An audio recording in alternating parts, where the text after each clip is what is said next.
Hamdan wa syukran lillah, la haula wa la quwwata illa billah. Amma ba'du. Kepada para alim, para ulama yang saya taati, kepada bapak-bapak, ibu-ibu yang saya hormati, dan kepada teman-teman yang saya sayangi.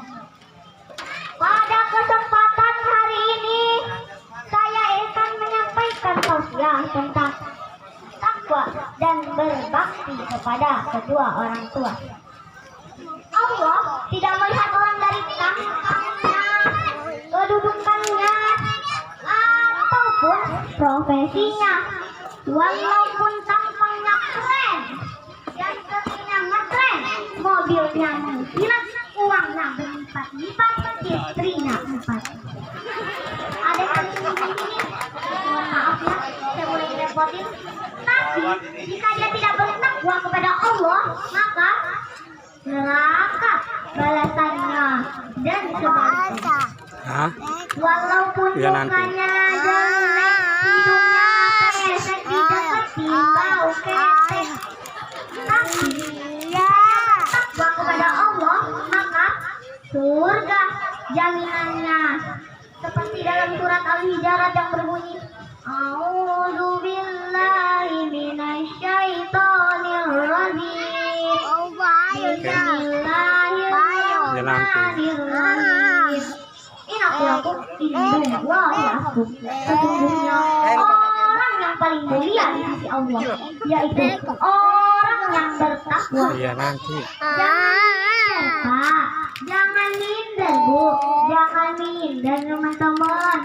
Kalau kita ataupun orang tua kita berprofesi, walaupun profesinya itu seperti tukang molot, tukang manen, tukang bangunan, tukang brondol, tukang motong karet, tapi jika sholatnya kebun, puasanya kebun, ibadahnya kebun, diajungi jam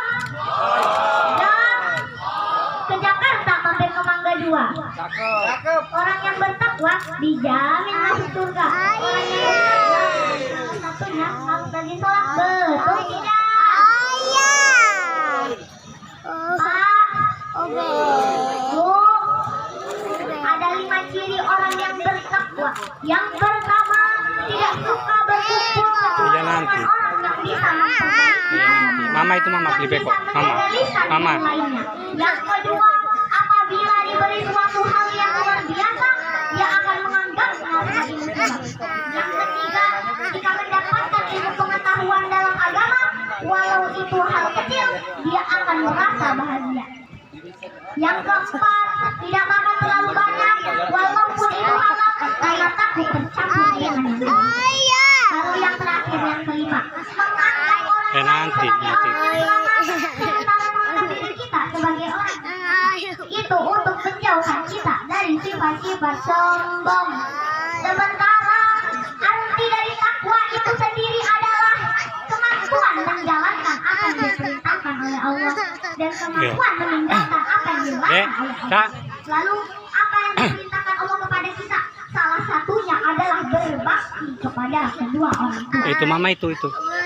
Banyak kasus yang terjadi di tengah kaum muslimin, khususnya mulai dari anak yang membangkang kepada orang tua, anak yang tak lagi peduli kepada orang tua, dan masih banyak kasus-kasus kedurhakaan. Ya itu mama beli balon itu.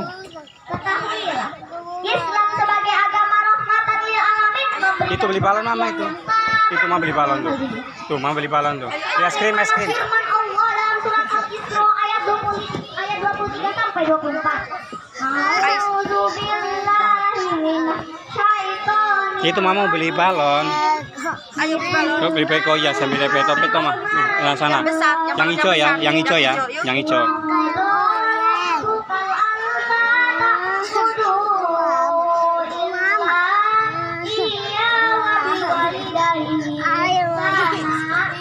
Ayo. Dan ingatlah kepada kalian kalian bahwa saya tidak memerintahkan kalian hanya untuk Ayo beli balon. dan berbakti pada kedua orang tua. Dan ayat ini Ini cakung Pak. para ulama tafsir Imam Al-Bukhari menyampaikan bahwasanya untuk berperilaku baik dan berbakti kepada kedua orang tua merupakan perkara yang sangat besar di sisi Allah dan merupakan kewajiban setiap anak terhadap kedua yang dengannya sampai Allah sendingkan perintah untuk berbakti dan bertakwa-Nya kepada Allah Jalla Jalaluhu. Allah Jalla Jalaluhu melanjutkan firman, Inna yaduluna yadakal kibaru wa hadumahuma. Perhatikanlah mereka saat mereka dalam keadaan tua dan renta dan berada di sisi kalian. Di sini Allah ingatkan bagi setiap anak yang sudah banyak menyanyikan orang tua, seolah-olah mereka hanya menjadi beban bagi mereka. Ketahuilah, mereka adalah pintu-pintu surga yang terbuka lebar bagi kalian di dunia. Maka jangan sekali-kali kalian abaikan mereka yang dengannya pintu surga itu tertutup bagi kalian. Kemudian Allah berfirman, "Fala taqul lahuma uff." Jangan katakan ataupun atau kata-kata yang akan mampu menyesakkan dada mereka, yang akan mampu mengalirkan air mata mereka karena penolakan kita atas perintah mereka. Fala tarhamhuma. Jangan marahi dan bentak mereka, karena tak pantas lisan yang mampu mengucapkan kata-kata soal didikan mereka menjadi belati tajam yang menusuk perasaan mereka. Fala tahullahu alam ghanimah. Dan berkata-kata dengan kata yang akan menyejukkan hati mereka, seolah-olah Allah ingin berpesan pada kita selaku anak-anak bahwasanya untuk memilih setiap kata yang akan kita ucapkan kepada kedua orang tua. Dan ingatlah wahai kaum muslimin, mulutmu harimau, maka jagalah lisanmu terhadap kedua orang tua. Pak, Bu, ada sebuah kisah tentang seorang pemuda yang bagus agamanya, taat ibadahnya, namun dia dihukum oleh Allah. Yang pertama namanya Jurais pada zaman Nabi Isa. Tahu Nabi Isa, Pak? Tahu Nabi Isa, Bu? Nabi yang keberapa? Nabi yang ke-24. Yang pertama namanya Jurais. Jurais adalah seorang pemuda yang bagus agamanya, taat ibadahnya, namun dia dihukum oleh Allah. Lalu kesalahan apa yang membuat Jurais sehingga dia dihukum oleh Allah? Suatu ketika saat dia sedang sholat, ibunya memanggil, "Jurais, sini kamu, bantu ibu." Jurais bingung, mau jawab panggilan ibu apa saya lanjutkan sholat? Akhirnya panggillah Jurais yang kedua kalinya, "Jurais, sini kamu, bantu ibu." Lalu Jurais pun bingung, mau dijawab sedang sholat. Akhirnya dipanggillah Jurais yang ketiga kalinya, "Jurais, sini kamu, bantu ibu." Tidak menjawab. Karena ibunya tidak tahu bahwa Jurais sedang sholat, ibunya pun marah lalu bersumpah, "Ya Allah, 9 bulan aku kandung dia." Ibu-ibu masih ingat waktu mengandung? Gimana? Enak? Ya, nggak ada enaknya, Bu. Dulu waktu mama ibu mengandung adik, mau jalan susah, pegangan tembok. Oh, duduk juga susah, pegangan kursi. Kalau mau tidur, hadap kanan salah, hadap kiri salah. Kalau sudah tidur, gaya pasrah, cuma satu, ngorok. Ya Allah, 9 bulan aku kandung dia, setengah mati aku lahirkan dia. Ibu-ibu masih ingat waktu melahirkan? Gimana? Enak? Ada ibu-ibu melahirkan senyum-senyum? Keluar kok, nak? Bah. Ya Allah, 9 bulan aku kandung dia, setengah mati aku lahirkan dia. Maka jangan kau ambil nyawa Jurais sebelum dia bertemu dengan orang jahat. Ibu-ibu, kalau seorang ibu marah, arasnya Allah bergetar. Maka kalau ibu marah, jangan langsung jelek-jelek. Ini enggak, kalau ibu-ibu zaman sekarang, kalau sudah marah, keluarlah sumpah-sumpah yang tidak enak. Kurang ajar, setan. Anak sendiri dibilang setan. Kurang ajar, kambing. Ibunya ambil sendal, dilempar anaknya pakai sendal. Kata anaknya, nggak kena. Ya Allah, 9 bulan aku kandung dia, setengah mati aku lahirkan dia. Maka jangan kau ambil nyawa Jurais sebelum dia bertemu dengan orang jahat. Lalu apa? Jurais pun mendapatkan fitnah dunia yang kejam. Maka dari itu Pak, Bu, ada 11 kewajiban anak terhadap kedua orang tua. Salah satunya adalah menjawab panggilan dari ayah dan ibundanya. Lalu bagaimana kalau kita sedang sholat dipanggil ayah atau ibu? Kalau laki-laki, jawabannya adalah dengan bertakbir. Misalnya, ada Allahu Akbar. Oh ya ada Allahu Akbar. Tapi kasih tahu dulu ibunya. Ibu, kalau ibu panggil saya saya bilang Allahu Akbar, berarti saya sedang sholat. Kalau ibunya nggak dikasih tahu, ada Allahu Akbar, lah kurang ajar. Oh ya ada Allahu Akbar, lah kurang ajar betul. Itu kalau yang laki-laki. Bagaimana kalau perempuan? Kalau perempuan tidak boleh dengan mengatakan takbir, karena suara perempuan adalah aurat bagi laki-laki. Lalu bagaimana kalau perempuan dipanggil ayah atau ibu yang sholat? Kalau perempuan jawabannya adalah dengan bertepuk tangan sebanyak 3 kali. Misalnya, Fatimah, oi Fatimah. Tapi kasih tahu dulu ibunya, Bu, kalau ibu panggil saya Fatimah, saya bilang berarti saya sedang sholat. Kalau ibunya nggak dikasih tahu, Fatimah, lah kurang aja. Atau jangan begini, Bos. Itu tepuk pramuka itu. Masih ada waktu, Pak.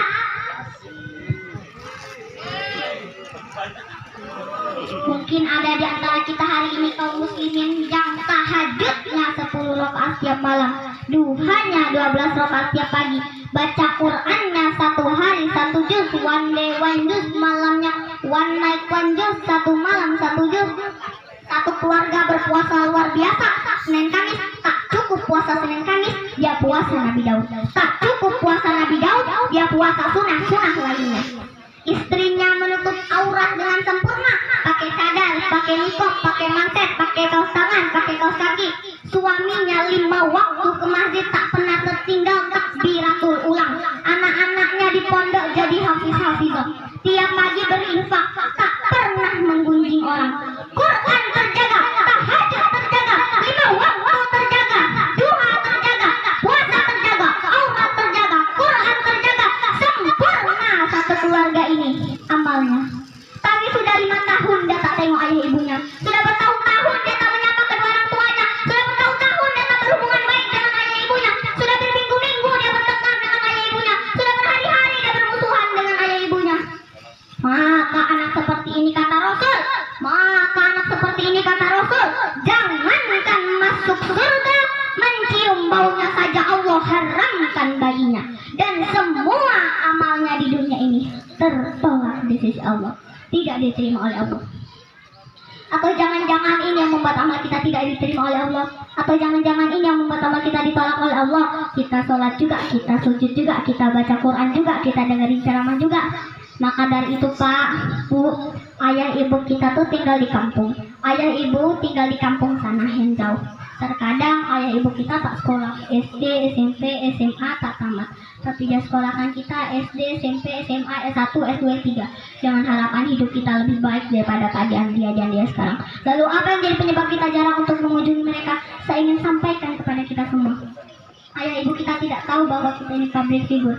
Ayah ibu tidak tahu bahwa kita ini dokter, polisi, tentara, pilot. Ayah ibu kita tidak tahu dan tidak mau tahu. Yang dia tahu kita ini anaknya. Pak, Bu, kemarin saya ceramah di Blok A.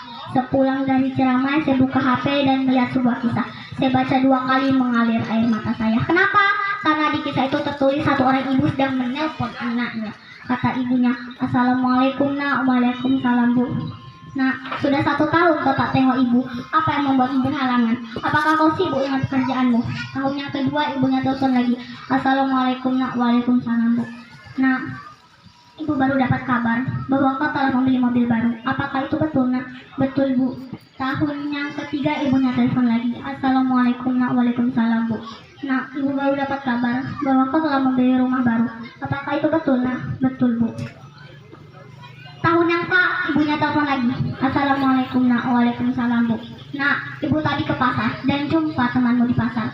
Dia bercerita banyak tentangmu. Katanya kau baru beli 1 ekor anak anjing seharga 40 juta dari negeri Belanda. Apakah itu betul, Nak? Betul, Bu. Nak, dengarkan pesan ibu untuk yang terakhir kalinya.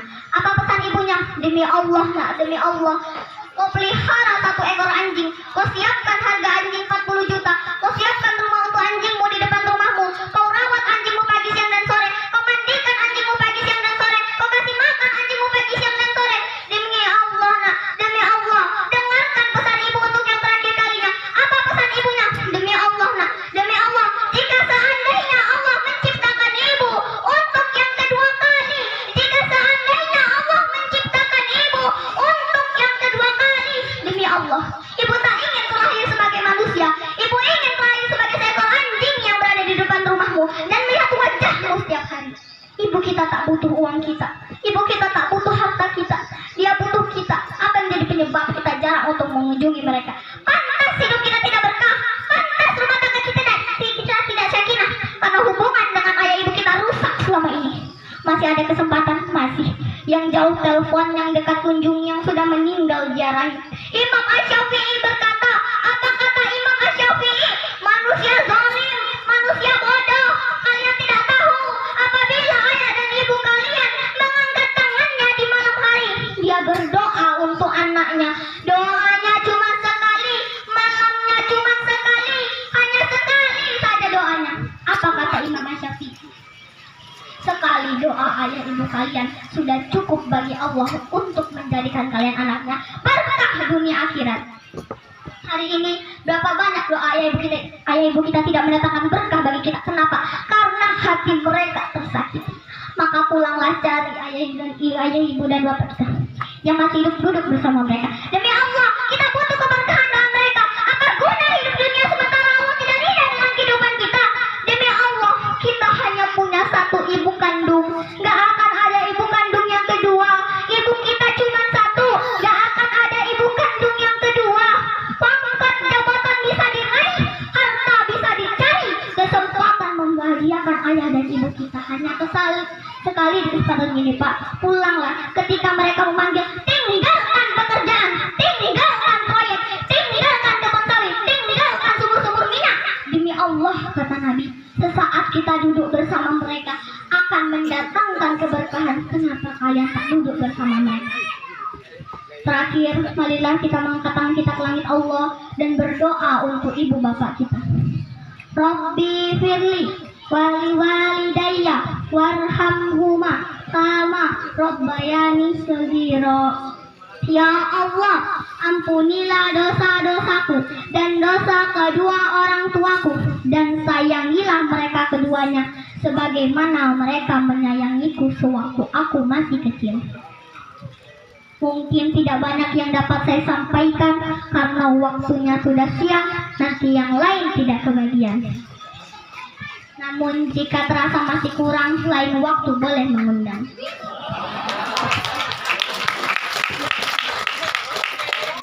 Demikian yang dapat saya sampaikan. Namun sebelum saya menutup tausiah ini, marilah kita bersalawat kepada Nabi Muhammad sallallahu alaihi wasallam.